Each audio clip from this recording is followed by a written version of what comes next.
Broadcasting live. It's America's longest running talk show on computers. It's Computer America, bringing you the biggest names in technology with guest interviews, new products, and your emails. Listen live at computeramerica.com on any device around the world.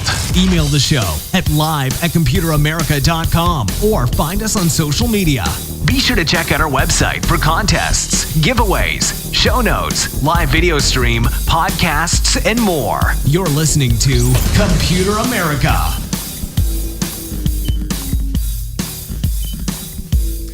Hello and welcome into the Computer America Show. We are the nation's longest running, nationally syndicated radio talk show on computers and technology. Thank you for joining us. I'm your host, Ben Crossman. And hey, I hope all of you are having a fantastic day because, hey, we have a great show planned for you. Where today on the program, we are going to be talking in the second part of the program, computer and technology news, which will include a bunch of different stories, and some that are of particular interest to me include things such as Uber is going to be offering its top drivers, yes, those who are ranked the best, free college to, hey, I guess as a reward. I think that's definitely a great move. Other things include Flickr. You remember them? Well, they're changing their policy, so if you still use them for photo storage, you're going to want to hear that. And then one of the other ones includes the Internet Freedom Rankings. Those have shifted a bit. So all that and more in the second part of the program. But in the first part, as we are wont to do, we have a guest, and today's guest is none other than TIFCA, which is the International Future Computing Association. And you may recall them from last year, and we will be talking about this year's Immersed conference. A lot to talk about. And, just as a kind of a personal side, I will say that more and more I'm hearing, because AR, VR, that kind of thing, definitely played a role. I remember in last year's Immersed conference that, I'm hearing more and more about it, and it's, definitely a topic on a lot of people's minds. So I can't think of anyone better here to talk about that than our guest. So before we get started with the interview, though, I wanted to mention a couple of things, including Computer America, computeramerica.com, which will include the show notes and everything from the link to our guest website to any topics we talk about, any articles, news, reviews, anything like that. You'll find it at computeramerica.com. And on top of that, you will also find the live video feed, which you can find at twitch.tv /Computer America, and then as well the social media contest brought to you by Logitech. All that and more. Now, one last announcement. Don't get to say this ever, so I'll just say congratulations to members of the Computer America family. Carissa, I think she's been on the show maybe once, maybe twice, but she for a long time was our booking goddess and helped us, create the show that help create the show and what it is. And Aaron Crossman, he spent a little while there. I think he was on a couple of times as well. They're married. They got married yesterday, and we want to say congratulations to Aaron and Carissa for finally tying the knot. So congratulations to them and theirs. So, all right, and so with that, we're going to go ahead, jump into it. And as I said before, our first segment of the program is going to be an interview with Mr. Neil Schneider. He is with the International Future Computing Association, and that can involve anything futuristic and techie, which we absolutely adore. So welcome onto the program once again, Neil. Neil, how you doing? Good. Thanks so much for having me on again. Yeah, our pleasure, our pleasure. And obviously, a year, a lot can happen, and looking forward to getting into it. So before we talk about, before we talk about Immersed and everything that has to do with that, let's get a bit of a background on TIFCA and a bit of a background on yourself. Sure. Okay. So if we want to go back, I'll be brief about it because it's like a 10-year story. I'd say my earliest career in this was I run a website called Meant to Be Seen, or mtbs3d.com. And it started off as a stereoscopic 3D gaming website, which later became a virtual reality / immersive technology website, and it's regularly credited as the community birthplace of products like the Oculus Rift and the Virtuix Omni and Vario Perception VR drivers and so on. If we were to take credit for anything, is that it was really a wonderful meeting place, to get things started. Mm-hmm. And then further down the road, well, actually in parallel, I founded a nonprofit organization, which originally started off as being called the Stereoscopic 3D Gaming Alliance, or S3DGA for short. And then when immersive technology took off, we knew there was a lot we could do to propel that space. So the organization got rebranded and repositioned to immersive technology. So that includes virtual reality, augmented reality, 3D, and so on. And then most recently, and when I say recently, within the last year, we merged with another organization formerly called the Open Gaming Alliance. And there's a bit of a story there, but what happened was we merged with this organization, and it became the International Future Computing Association, or TIFCA for short.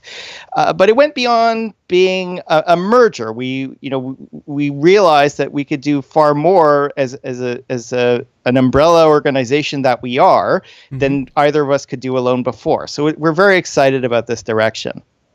Absolutely, and obviously, a lot of that backstory revolved around, gaming and entertainment and things like that. But I guess under this new, this new kind of alliance that you have formed here, I mean, now you are in a position to speak about a lot of different aspects of what's going to be happening with technology in the future. So, just from me, it sounds like a great move. And of course, let's start with the basics. The International Future Computing Association, as I was just saying, that goes in a lot of different directions. What to you is future computing? Okay, so it's not just to me. It's actually to the organization itself. Okay. And by the way, there was a lesson learned that got us to this point. I mean, you heard earlier there were multiple iterations of the organization before we got to where we are today. Mm-hmm. But the core answer of the question of what is future computing is it's a practice, and it's the practice of building what's next in computing and computing media.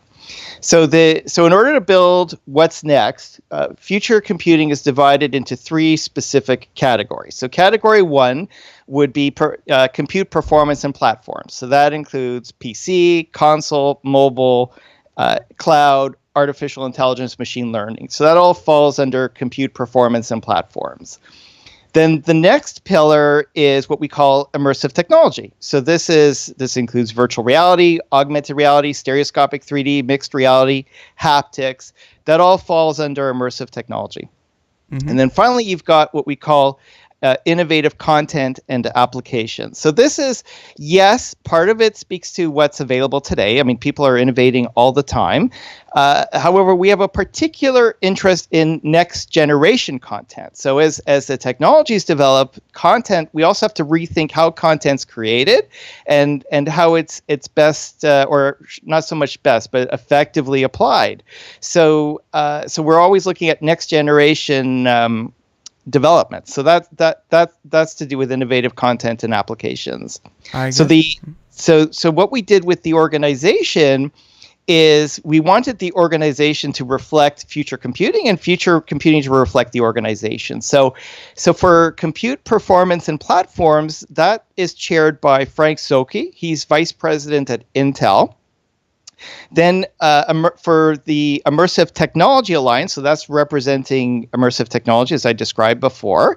And that is headed up by Daryl Sartain, who's the director of XR for advanced micro devices. He also works in other areas too, like artificial intelligence and more.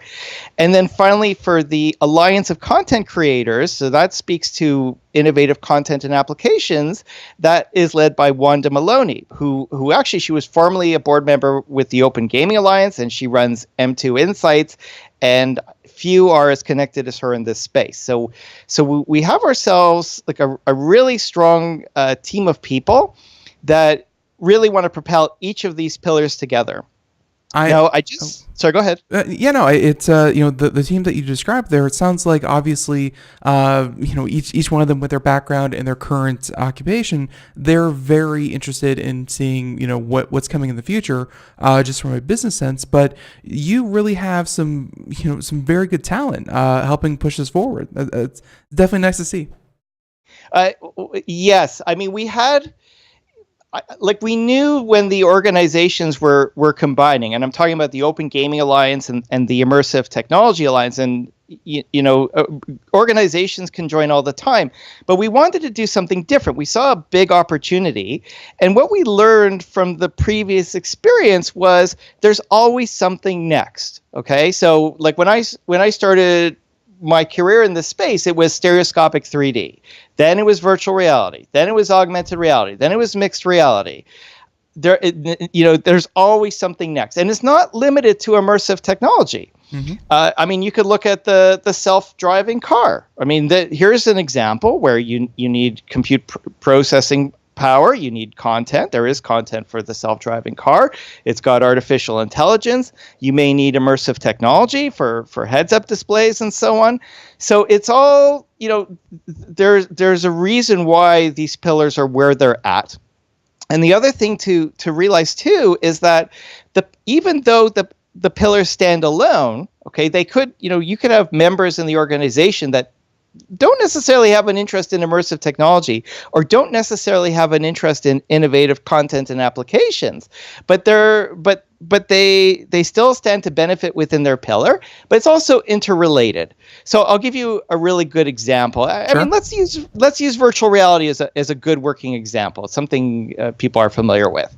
So you could have the absolute best head-mounted display in the world, top resolution, beautiful colors, full field of view. So, you put it on and everything is beautiful. You're right in that wonderful virtual world. Well, that's great. So you also need enough processing power. Okay, so let's say you have the processing power and you've got the head-mounted display, but you got no content. So, well, congratulations, you've got yourself a very impressive paperweight. So all three pillars are critical. Yes, a single pillar, needs to, progress on its own as well, like compute performance and platforms. They may have nothing to do with immersive technology, but they stand to benefit to propel forward for their own interests. The point is, here's a place for them to interrelate on a wide ecosystem level. Makes perfect sense. No, and actually, this is why I think you're on the show as well, is that you put that in a way that I think trends in what we see, on a higher level, because you're right. When you drill down into each pillar, you'll get a view of a product, of a game, of an application. But to be able to, kind of zoom out and say, where is this all going? That is super, super important to make sure that we don't run into, maybe a dead end or, miss an opportunity that, that won't be developed for years and years later. So that's why you're here. And actually, speaking of kind of that last point, we have a question here for you where it's, let's see, relative to mobile, console, and cloud, why is PC part of future computing? And PC, personal computing, I remember, I'd say, maybe about 4 or 5 years ago, and I'm sure there are random ones that pop up still to this day, but about 4 to 5 years ago, it was really hitting a wall where everyone was saying the PC's dead, long live the laptop, long live the tablet, long live the smartphone. And at this point, I'm happy to say I'm not seeing those articles at all, or very, very rarely. If if your organization is so about the future computing and that kind of thing, and VR, AR, why is the PC still such a fundamental part of of your field? Okay, so I'll share with you a Canadian expression, which is the medium is the message. I don't know if you've heard that expression before, Nope. But the point is the nature of let's say television or radio or whatever media you choose is very important in defining the type of content that you could do with it. Okay, so some things just are appropriate for radio, and some things are just appropriate for TV. That's just the way it is. Now. So when we're talking mobile, console, cloud, and PC, you're right. A few years ago, even today, I mean, of course, sales are on an upswing. Mm-hmm. However, the concept or the vision of PC is often not thought of as modern as it could be. And something to think about is really processing power and where each stands in the processing power world. Okay, so cloud is in a standard of its own. So I won't list cloud here. Okay, but if we were to compare mobile to console to PC, what you'd find is that anything on mobile, so that includes smartphone and tablet, is easily about 10 years behind PC at any given time. It's about, from a processing point of view, like as far as processing power, mobile's easily about 10 years behind PC. Console, they actually used to match up a bit better years ago, where for a very brief time, if you were to compare to, let's say, a Sony or a Microsoft, Xbox or PlayStation console, it would, from a processing point of view, it would kind of match up with PC, and then PC would just like drive forward really fast, get faster and faster and faster with 1 year over the next. Meanwhile, console would plateau because a console could stay on the market for 10 years or more. So it's not going to change what it's capable of over the course of 10 years, whereas a PC it's constantly ramping up and up and up. Mm-hmm. So if we look at things from that point of view, suddenly the PC is the future, right? Because it's most likely going to have the highest amount of processing power in the shortest amount of time. It's continually going to improve upon itself. Whereas, the nature of console is it's going to plateau for an extended period of time. And mobile, while it has a lot of advantages being mobile, okay, so it's not to dismiss it at all, but the nature of mobile is always, from a processing point of view, 10 years behind PC. So we, if we think back at a lot of the innovations we take for granted these days, a lot of those innovations actually started on PC before they ended up anywhere else. Very true. So if we're looking at future computing and building what's next, a lot of that happens in the PC world first. Yeah, and I guess that's and another great alliance that you've built with Intel and AMD, both huge players when it comes to processing. And yeah, I mean, I couldn't agree with you more. There's just things on on PC desktop that, sure, there was a lot of excitement with mobile and what you could do with it, and there continues to be innovation there. But the coolest things that I've seen, including VR, AR, happen thanks to desktop. So very, very true there. Now, last time you were on, I believe we were talking about the 2017 Immersed, convention that you had there, and that was a lot of fun. I remember the interview; it was great. Now you're here. We're about a week out. Hopefully, you're not getting too nervous about it, but you're about a week out from your 2018 conference.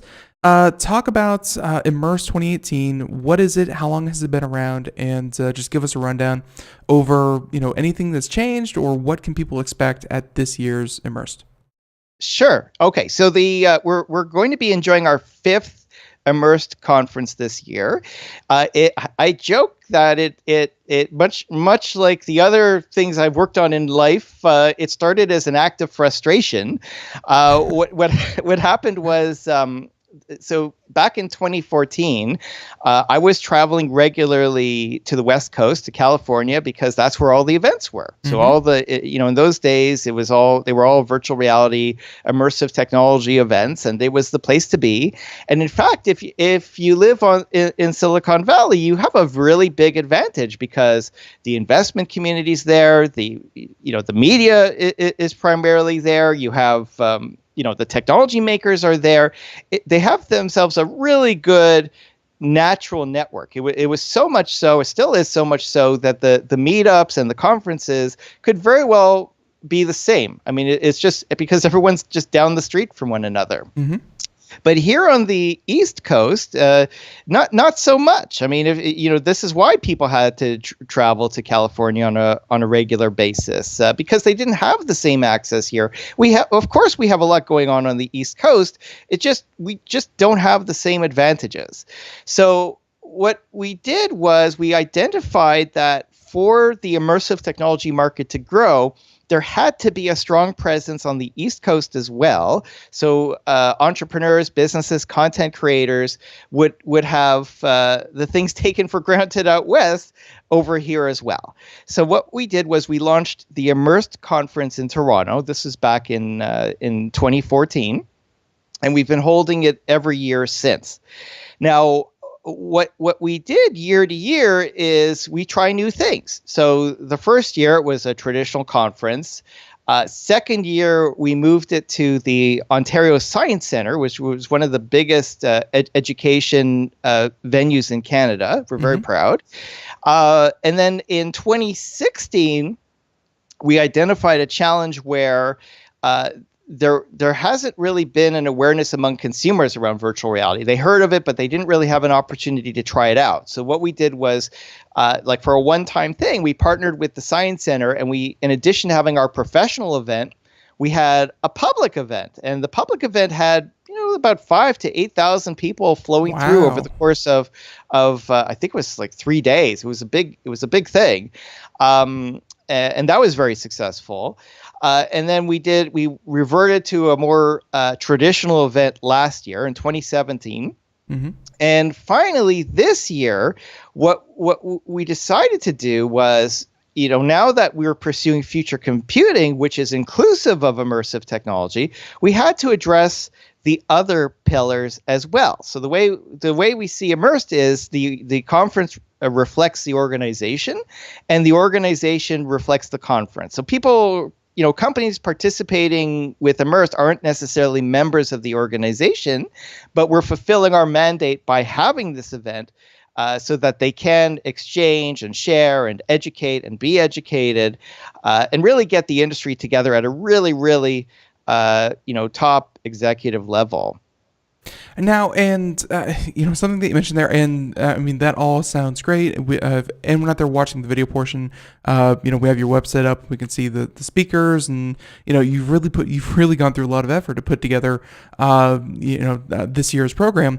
But something I did want to kind of pick up on, and something I mentioned way at the beginning, in a number of different mediums. I was driving recently, and I was listening to one of the NPR stations, and they had some experts on talking about VR. Why is it dead? Why is it not being picked up? Why is VR on its way out? And I was sitting there listening to it, and no offense, I'm sure that they got the best people for the job that they could, but if you wouldn't mind kind of deviating with me just real quickly down VR and, whether or not it's a success or failure, because it seems like a lot of organizations or a lot of media can only judge something by its relation to, existing media. And by that, I mean, it seems like unless VR completely killed television, completely killed computer games, completely killed every other industry that's standing currently, it's not a success. Or until it becomes,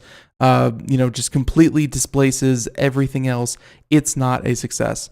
That irked me. It seemed like no one gave VR its own, its own credit for what it's already accomplished and its own niche that it's starting to build. You know, it really there are certain applications in industry and companies and training, things like that, but also just different experiences. I wouldn't even say video games or anything like that, but different experiences that are only possible through VR. And that seems to be overlooked again because it's just not going on a murder spree. It's not just killing, video games as we know it.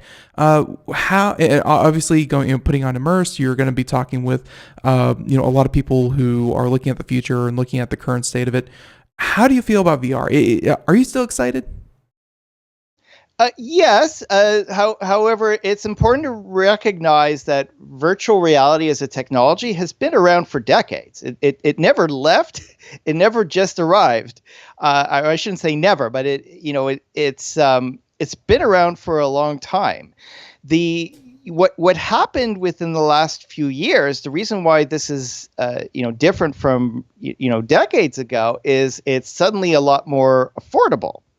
So it used to be that you'd spend tens of thousands of dollars on a virtual reality device, which only the military or a university or really, a Fortune 500 company could afford.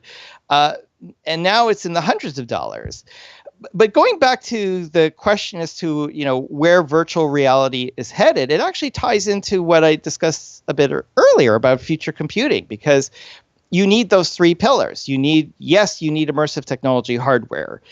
Yes, you need that processing power, which there was a big hiccup a couple years ago, and I'm happy to talk about that a little bit. Sure. And of course, you need content, innovative content and applications.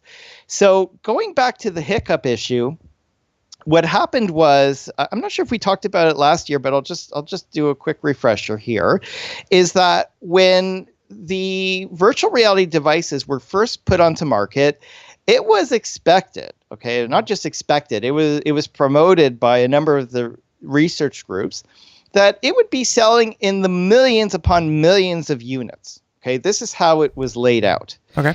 And what happened, and of course Facebook, they put a fortune in acquiring Oculus, and there were of course other developments as well.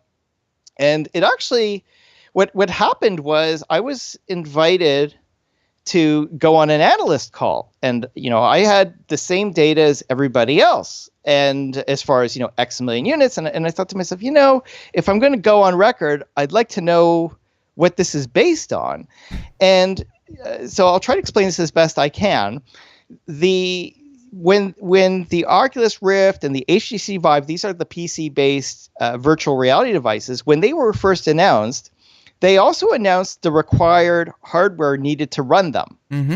So at that time, you needed an NVIDIA GTX 970 graphics card or better, or an AMD RX 290 series graphics or better, or R290. I hope I'm getting the model right. But the point, actually, maybe it was a 390, but we'll have to look it up. Anyway, it doesn't matter. What happened was I thought, well, you know what? If we knew how many of these graphics cards sold, in a given time, right, we'd have an idea of the potential market size for PC-based virtual reality. Well, what happened was a colleague who works with us at TIFCA, his name is Dr. John Petty. He runs John Petty Research. I've talked with him a number of times. Yeah, he's very knowledgeable. Okay, well, you're ahead of the game. So he had access to the sales numbers. I mean, that's what he does. He gets access to the sales data. So I asked him, in his experience, based on the information he had, how many high-end graphics cards sell each year.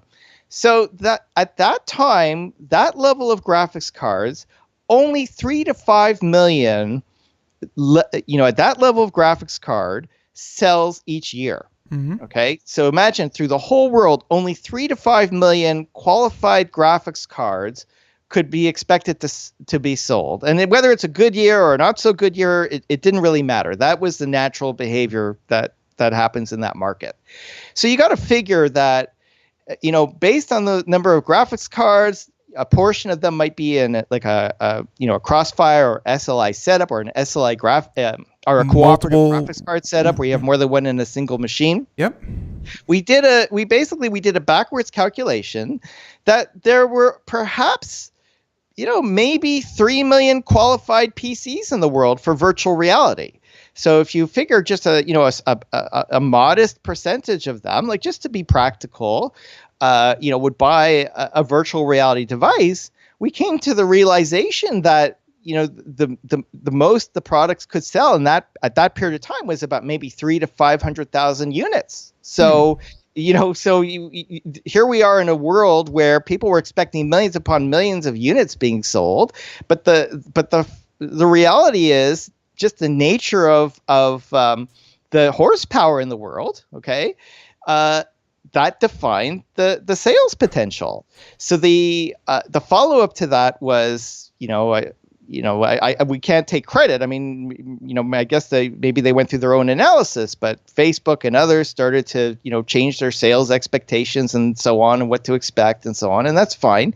But so a big challenge with virtual reality is the required horsepower to drive it.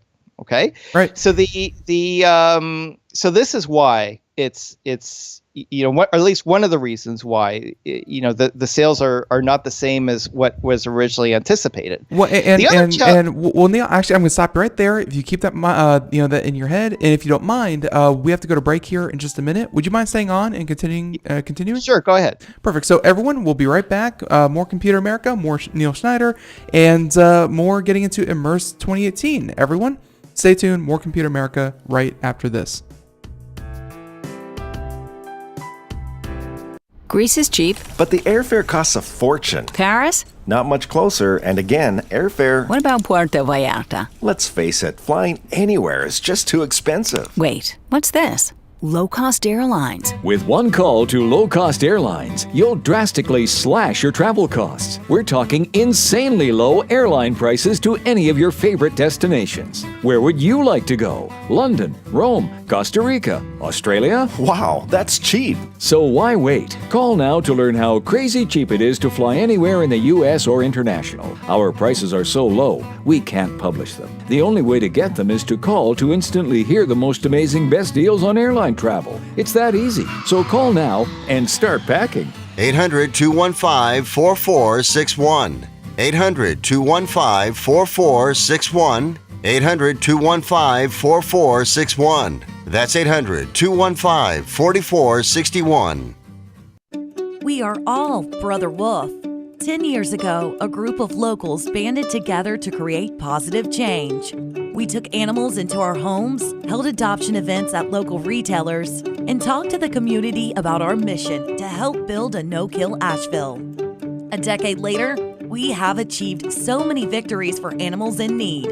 There's been so much progress, yet there's still so much to do. As part of our year-long celebration, we encourage you to become a member of our special Compassionate Circle program.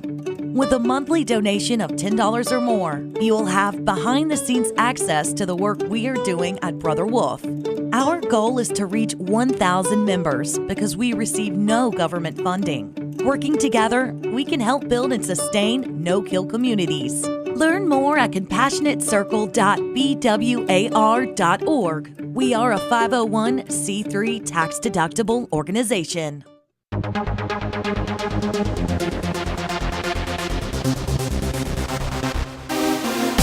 And everyone, welcome back to the Computer America Show. It is 32 minutes past the hour as we continue on here. And by the way, if you missed any part of our conversation so far with TIFCA, then please check out the podcast version of the show. It's just today's show, rebroadcast wherever podcasts are heard, including Google, iTunes, iHeartRadio, and so on and so forth. So with that being said, we continue on with Mr. Neil Schneider. He is the executive director for the International Future Computing Association. And Neil, again, sorry for cutting you off, but so your first point there was that just the possible, not even talking about the actual, but the possible user base of VR from its inception was already a much smaller, kind of portion than what people were kind of predicting. So that was the first one, and you were about to continue on why VR, really has taken a while to pick up steam, or yeah.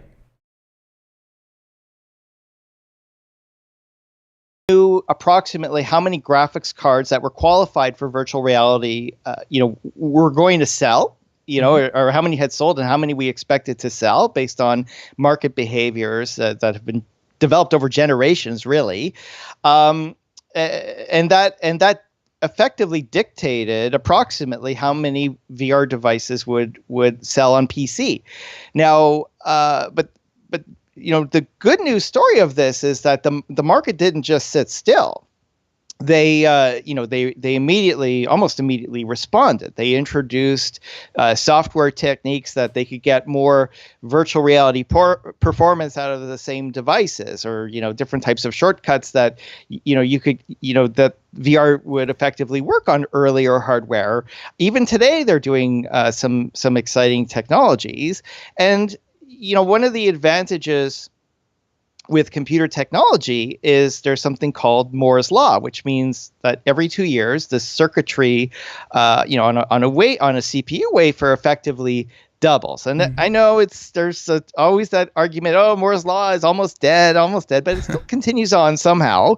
But the point is, as this happens, as new technologies, enter the market, faster technologies enter the market, the older stuff gets a lot more inexpensive because it's a lot easier to manufacture. So as long as the virtual reality device makers don't start pumping up the resolutions, too significantly, they can actually be connected to relatively affordable PC computers. So this was a major hurdle that took some time to overcome, and I think they've largely overcome it. Well, yeah, and I mean, just real quick, I remember watching that space where when I think it was the Oculus and the Vive first came out, you needed and we built a couple computers here on the show to try to take advantage of the minimum specs, or at least the recommended specs. And it came out to about $2,000 when they were first introduced, on top of the $1,000 you needed for the hardware. And then I'd say about a year and a half or even two, it was not that long. That price fell down to $1,000. And I think at this point, you could probably get away with a $400, $500, $600 computer and do some pretty good VR. So that's definitely come down. You're right. For sure. The other element, and we talked about it before, again, as part of future computing, is the content. There were a lot of titles announced for, virtual reality and immersive technology. However, they're not all born equal. So it's only fairly recently that we've started to see AAA titles, bigger name titles that have extended playtimes, that made immersive technology, virtual reality, a lot more worthwhile. And we're starting to see, games and content that you really do need virtual reality to do really, really well, versus a traditional gaming system. In my opinion, I think virtual reality does have a very bright future. However, it has to be looked at from the market behaviors. You've got to see exactly what the reasons why certain products take off and what's needed for those products take off, and for those products to take off. And I don't think the market necessarily had the data it needed to present itself as was needed. Makes sense. But obviously, as any technology or anything like this develops, I know you said it's been out for decades, but we're seeing, and even on top of that, one of the pillars you mentioned was the content creator side, and that's been another kind of hit or miss kind of deal, where it's not just as simple as, let's say, taking Fallout, just any random game, let's just say Fallout, and saying, all right, we will be re-releasing Fallout 4 in VR, and it's just they just kind of change the camera angle and a couple controls, and you have a second smash hit. No, you actually have to develop and find the best way to use a medium. Like you said, what works for radio won't work for television, won't work for a book. I mean, it's just going to be a completely different beast. So that's maturing as well. So, but hey, that's that's VR, and then there are many other things that you're talking about at Immersed, AR, things like that. Talk about this year. Talk about what's new, because obviously, waiting for VR to continue to develop is one aspect of what you do. But talk about what else is changing here at Immersed. What has you excited about this year's conference? Well, you hit the nail on the head in that there's more going on than virtual reality. So virtual reality is part of immersive technology. However, we're very much excited about other elements of the industry. So, for example, compute performance and platforms. We've got both Intel as well as Advanced Micro Devices speaking. So really the top people there, like Frank Sokey, who's vice president at Intel, and Daryl Sartain, who's director of XR at Advanced Micro Devices. We have Samsung, the Samsung Research Institute is coming in. They're going to be Richard Huddy, who's head of the game ecosystem for the Samsung Research Institute, he's flying in from the UK. He's going to talk about Fortnite.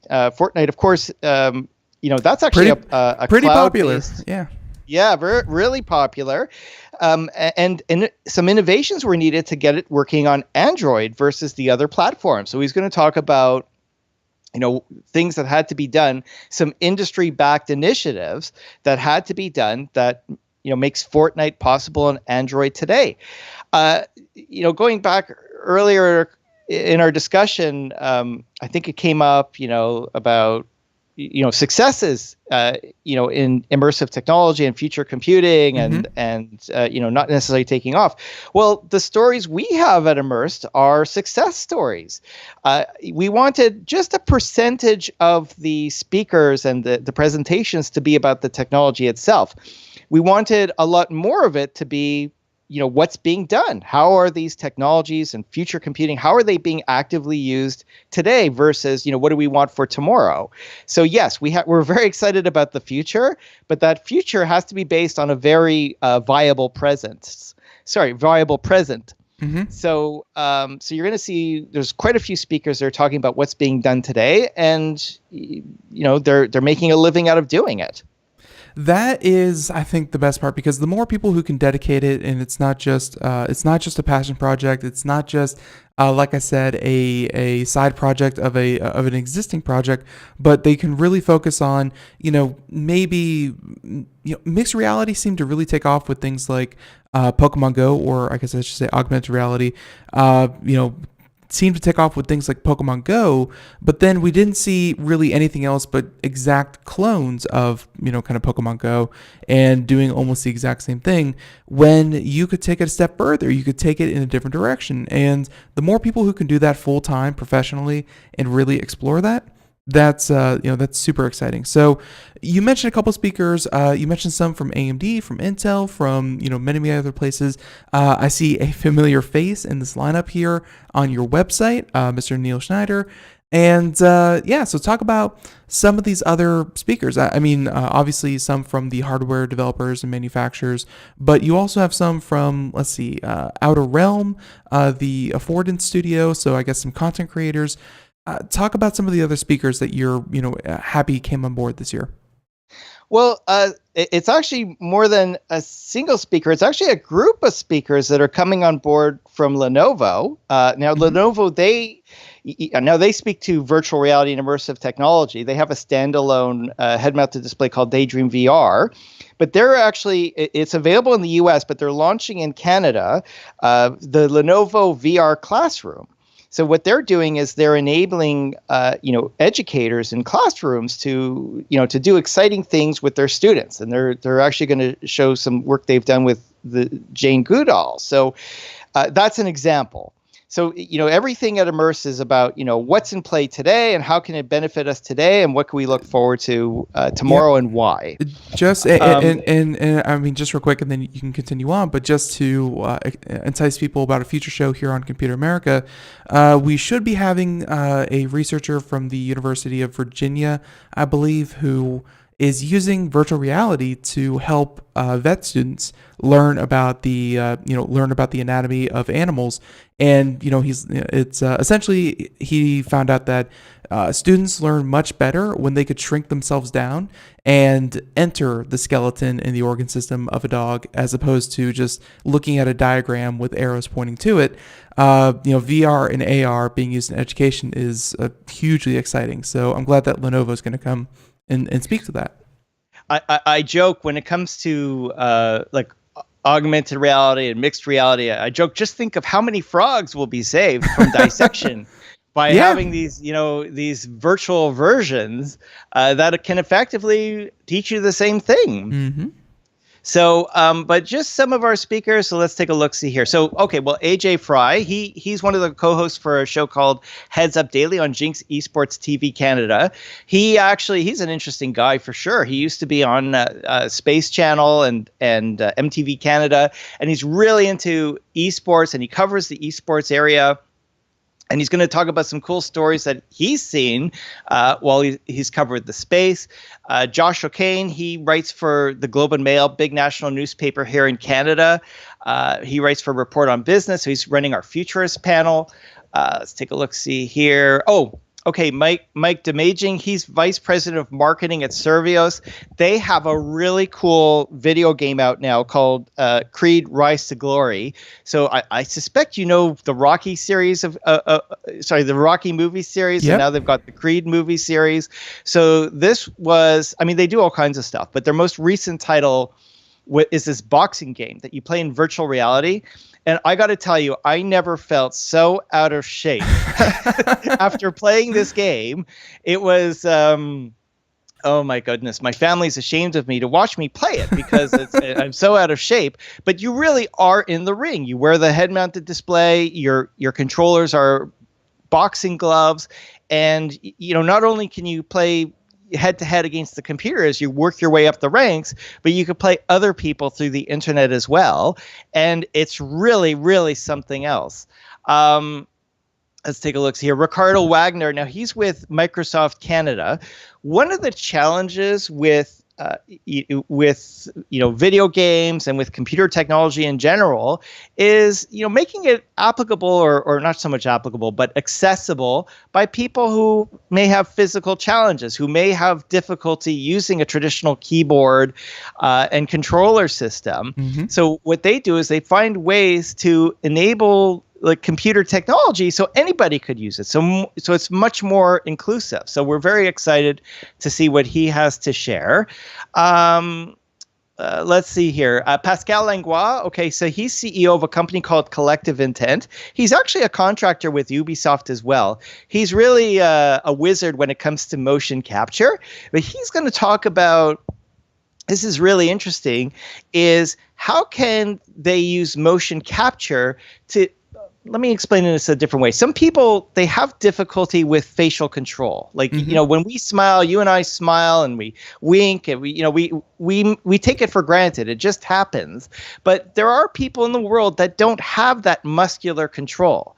So, and that's a huge part of our day-to-day communication. So he's going to talk about some ideas around motion capture and being able to give them that ability back through other means. So that's really interesting stuff.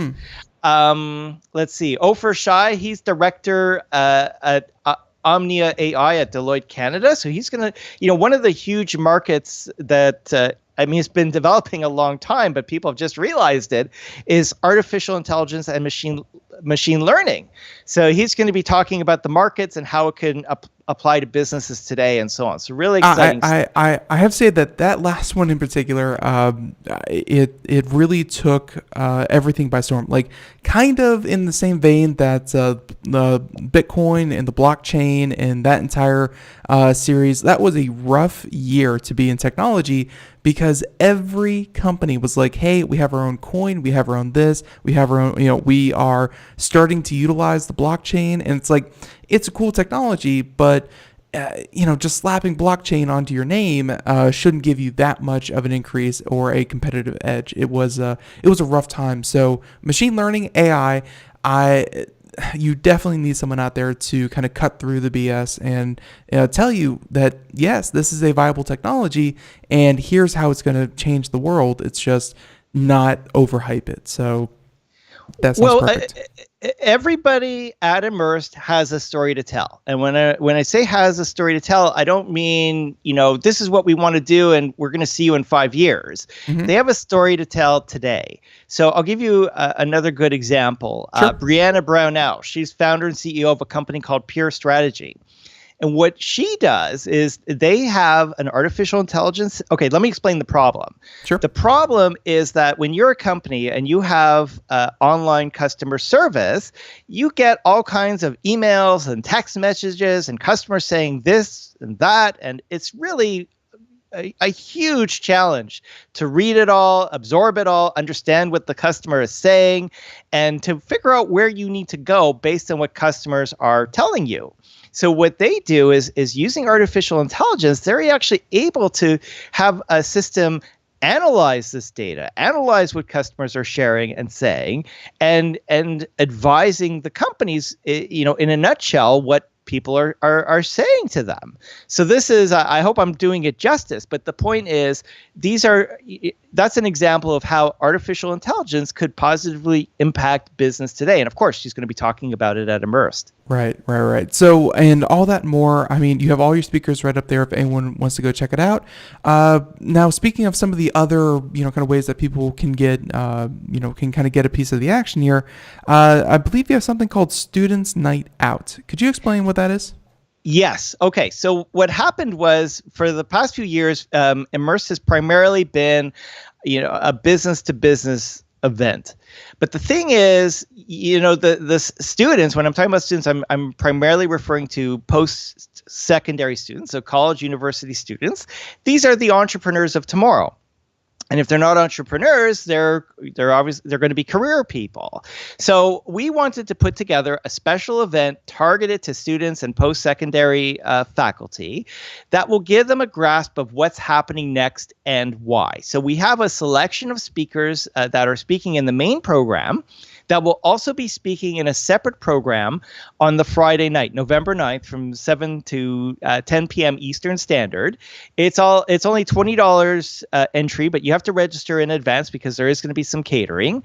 And the point is, when students go, they're going to hear from some of the top international market leaders about, as I said, what's happening next and why. They're going to get some mentoring. So, a lot of brilliant students have great ideas, and they need guidance on how to turn those ideas into viable businesses when they get out of school. So we're going to have some people there that could assist in that area. And there's, of course, going to be some great exhibits as well. So, if you're college, if you're university, if you're faculty, and you want to, meet some of these top people, I could almost guarantee you that they're people that you're going to want to know because they could enrich your careers. Mm-hmm. I strongly recommend going to Students' Night Out. Very cool. Just to underscore, it actually has its own URL. I couldn't believe we got the URL, studentsnightout.com or www.studentsnightout.com. I was smiling like the cat that got the canary when we got that URL. And for the main Immersed conference, it's getimmersed.com. And even if you go to getimmersed.com, you'll still be able to see the Students' Night Out program as well. So it's easy to access both events at getimmersed.com. Very, very nice. So, and I've already taken way more time than I was planning on it, but this has been a great conversation. So I'm sorry, but at the same time, not sorry. Let's talk about, let's see, I believe one more about Immersed itself. You mentioned that you're going to have a lot of speakers. There's going to be industry insiders. There's going to be people who are really working to get immersive technology out to the public. And of course, like you said, are currently doing that. Who would really benefit from going? Obviously, such as myself, members of the media, we love to cover what's happening and what people are doing in the current space. But who would you really recommend keep an eye on Immersed or potentially go to Immersed? Well, the whole nature of Immersed is talking about what's next and why. And not only talking about it, but having strong stories of people who are working on what's next, and they're benefiting from it today. So the nature of the people that would go, yes, you're right. Media, of course, they're definitely going to be there. Of course, the industry is going there because they want to get together, they want to learn from one another. But another major category of people will be businesses and organizations that are looking at technologies like this to enhance what they do.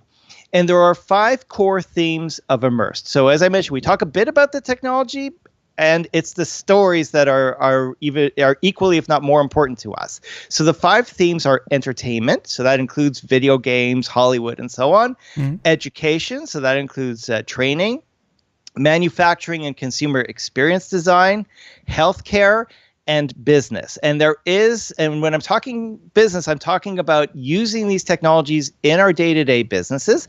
However, it's a separate track. There's also going to be an economic development track, which has to do with if you're working in the field and you want to get to that next level. We're going to have some top speakers there to help nurture your business ideas to indeed get you to that next level to viability. So I think a lot of people are going to benefit from participating, and this is very much an international speakers list. People are coming in from all over the world to share, to talk, and we're very excited about it. And then I don't think we've mentioned it explicitly here on the show, but you're hosting this, you said the East Coast, and of course a lot of these speakers, we've actually talked to a couple of them behind the scenes. A lot of these are going to be like, Lenovo from Canada. You mentioned Microsoft from Canada, a lot of Canadian, but like you said, international. But Toronto, you chose Toronto. Yeah, it's a great city. I mean, we have approximately 60% of the video game industry is driving distance from Toronto. It's a major media hub. It's one of the international content creation hubs in the world. We've got an international airport. Toronto has a lot going for it. It's a wonderful city, and it's a nice change of pace too. There you go. And I believe, like I mentioned once, this is happening next week, the 8th and the 9th.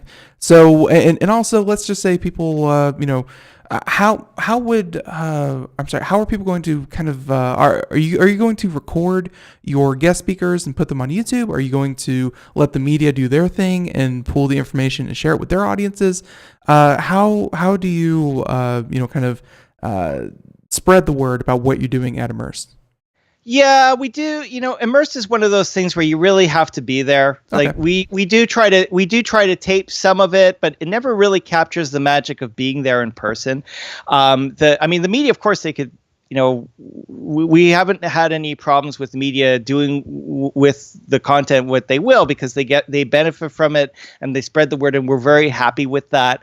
But really, the best way to go to Immersed is to actually go to Immersed, because you get to network, you meet people up, and people travel all over the world to get to be at Immersed, and they want to meet you. I'm just saying, and this is just a crazy idea, and we've seen some of it when it's like, sit courtside at an NBA game or something like that, where you set up one 360-degree camera in the front seat of every, speaker conference, and you allow people to be immersed with VR and be able to attend, I don't want to say like pay-per-view kind of deal, but maybe a virtual ticket, and just be able to, kind of join you at Immersed through the magic of VR. It seems like something like that, could be possible.